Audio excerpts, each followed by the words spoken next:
Hello दोस्तों, नमस्कार। एक बार फिर स्वागत है आपके अपने चैनल डी आर माही पर।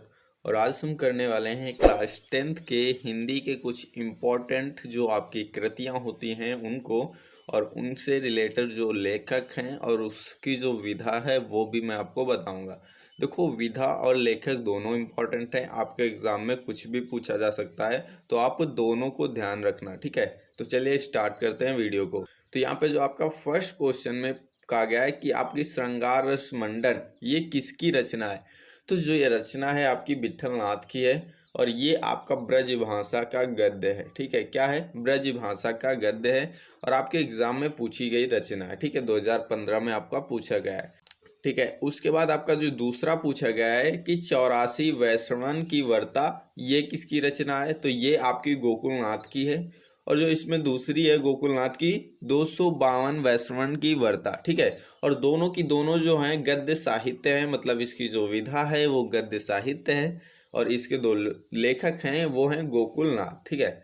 उसके बाद अष्टायाम किसकी रचना है। तो अष्टायाम जो है नभादास की है, ब्रजभाषा गद्य है, ठीक है।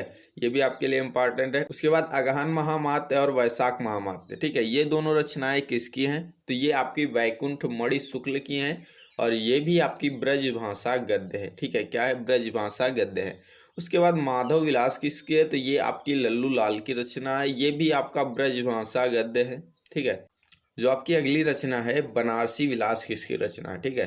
तो बनारसी विलास आपको नेम से ही नजर आ जाएगा, पकड़ में आ जाएगा कि बनारसी दास की है, और इसकी जो विधा है वो ब्रजभाषा गद्य है। अगले जो कृति है आपकी वो है भक्त माल प्रसंग, ठीक है। भक्त माल प्रसंग किसकी है। तो वैष्णव दास की है, और ये भी आपकी ब्रजभाषा गद्य है, ठीक है। उसके बाद आपका पूछा गया कि चंद छंद वर्णन की महिमा, ये आपकी गंग की रचना है, और ये खड़ी बोली गद्य है। बाक्सा योग वशिष्ठ ये किसकी रचना है। तो ये आपकी राम प्रसाद निरंजनी की है। मैं यहाँ पे इम्पोर्टेंट लगाता हूँ क्योंकि ये एग्ज़ाम में आपके पूछी जाती है, और बहुत बार पूछी भी गई है। आप देख सकते हैं 2012 में पूछी गई है। ये जो भाषा योग वशिष्ठ है ये आपकी राम प्रसाद निरंजनी की रचना है, और ये खड़ी बोली गद्य है। जो अगली कृति है पद्म पुराण, ठीक है। पद्म पुराण किसकी है। तो ये आपकी दौलत राम की है, भाषा अनुवाद है। पंचांग दर्शन ये किसकी है। मथुरानाथ शुक्ल की है, ये भी आपकी भाषा अनुवाद है, ठीक है। और यहाँ पर आपकी एकदम मोस्ट इम्पॉर्टेंट कहानी, ठीक है, जो है रानी केतकी की कहानी किसकी रचना है। तो ये इंसा अल्लाह खां की है, ये कहानी विधा पर है, ठीक है। और ये भी आपके लिए काफ़ी ज़्यादा इम्पोर्टेंट है, मैं इम्पोर्टेंट पर टिक करता हूँ, ठीक है। और ये भी आपके एग्जाम में काफ़ी बार पूछी गई है और पूछे जाने की चांस है, ठीक है। उसके बाद पूछा गया कि सुख सागर, ठीक है। सुख सागर किसकी रचना। तो ये मुंशी सदा सुखलाल की है। किसकी है। मुंशी सदा सुखलाल की, और ये भी इम्पोर्टेंट है। और यहाँ पर देख सकते हैं ये खड़ी बोली गद्य है।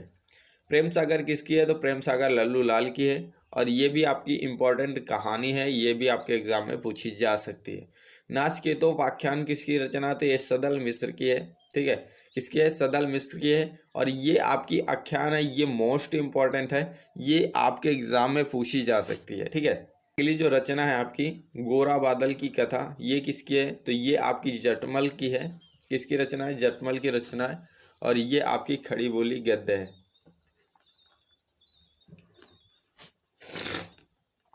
और यहाँ पे आपकी चंद्रकांता किसकी रचना है। तो चंद्रकांता देवकी नंदन खत्री की है, उपन्यास है।